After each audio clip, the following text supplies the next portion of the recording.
Shalom Ibu Bapak, Saudara-saudara dan anak-anak yang dikasihi Tuhan. Saya berharap semua dalam keadaan baik, sehat dan tetap semangat di dalam Tuhan.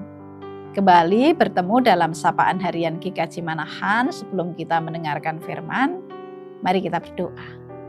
Allah sumber kekuatan, harapan dan kehidupan kami. Kami saat ini sungguh bersyukur untuk hari yang Engkau anugerahkan. Kami juga datang dengan rindu kami atas sabda-Mu yang memberikan kekuatan kepada kami. Berfirmanlah ya Allah, kami siap mendengarkan. Amin. Ibu Bapak, saudara-saudara dan anak-anak, pernahkah kita berada pada titik yang paling bawah dalam hidup kita? Ketika hidup terasa berat, kaki terasa berat untuk melangkah dan gak kuat untuk melanjutkan hari-hari kita. Dan rasa-rasanya sudah mau menyerah. Ya, berada dalam titik paling bawah atau terendah, merasa tidak kuat dan ingin give up, bisa saja menjadi pengalaman kita. Ada banyak sebab yang membuat orang ingin menyerah. Bisa saja karena beban yang ditanggung terasa berat, merasa sendiri dalam menghadapi persoalan. Bisa saja karena apa yang kita perjuangkan kok nggak menunjukkan hasil, padahal sudah berulang kali berjuang kok gagal terus dan lain sebagainya. Ingin menyerah juga menjadi ungkapan Elia terkhusus dalam kitab 1 Raja-Raja 19 ayat 4. Tetapi ia sendiri masuk ke padang gurun sehari perjalanan jauhnya, lalu duduk di bawah sebuah pohon arar. Kemudian ia ingin mati, katanya, cukuplah itu. Sekarang ya Tuhan, ambillah nyawaku, sebab aku ini tidak lebih baik daripada nenek moyangku. Ya, Elia mengungkapkan hal itu karena dia merasa sudah tidak kuat lagi, dia ingin menyerah. Apa yang membuat Elia itu ingin give up, menyerah, bahkan ingin mati saja? Sebagai seorang nabi, Elia telah berusaha dan berjuang untuk melakukan tugas panggilan. Elia telah memusnahkan para nabi dan Baal yang disembah oleh Ahab dan Isabel. Namun yang dialami Elia justru mengalami ancaman dari Isabel. Isabel mengirim orang-orangnya untuk mencari Elia dan akan membunuh Elia. Mendapat ancaman itu, Elia melarikan diri ke padang gurun. Dia memang ketakutan, kelelahan, dan juga mengalami keputusasaan. Mengapa dia sudah berusaha melakukan kehendak Tuhan namun justru nyawanya terancam?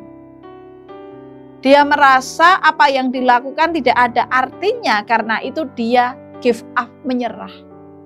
Yang terungkap, cukuplah itu. Ambillah nyawa saya. Elia pengen mati.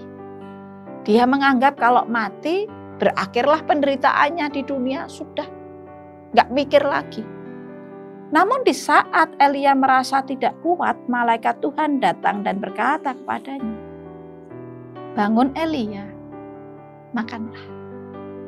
Dilihatnya sepotong roti dan minuman, ia memakannya dan meminumnya. Elia kuat lagi dan bisa melanjutkan perjalanan 40 hari lamanya sampai ke Gunung Sinai.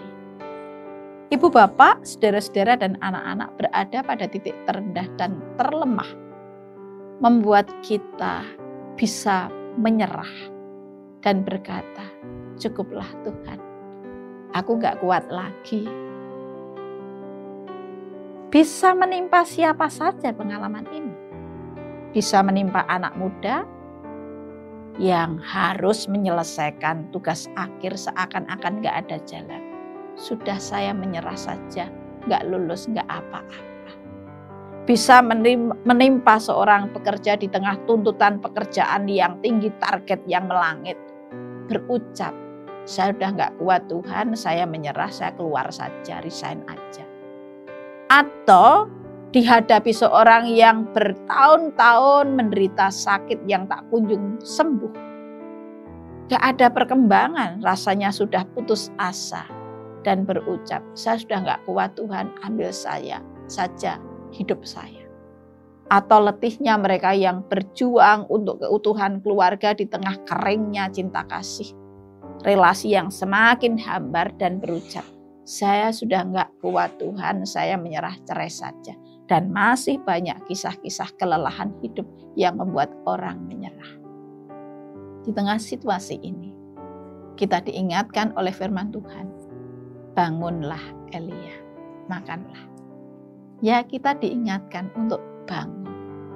Karena Tuhan tidak kekurangan cara untuk kembali membangunkan semangat kita, kekuatan kita, dan melanjutkan perjalanan hidup yang masih panjang. Di tengah situasi berat, kalau saat ini kita masih diberi kemampuan untuk melanjutkan hidup, bahkan hidup saat ini, bukankah ini bukti Tuhan masih memberi kekuatan kepada kita? Karenanya mari kita lanjutkan persiaran hidup kita dengan keyakinan Tuhan menyertai, bahkan membangkitkan daya kekuatan kita.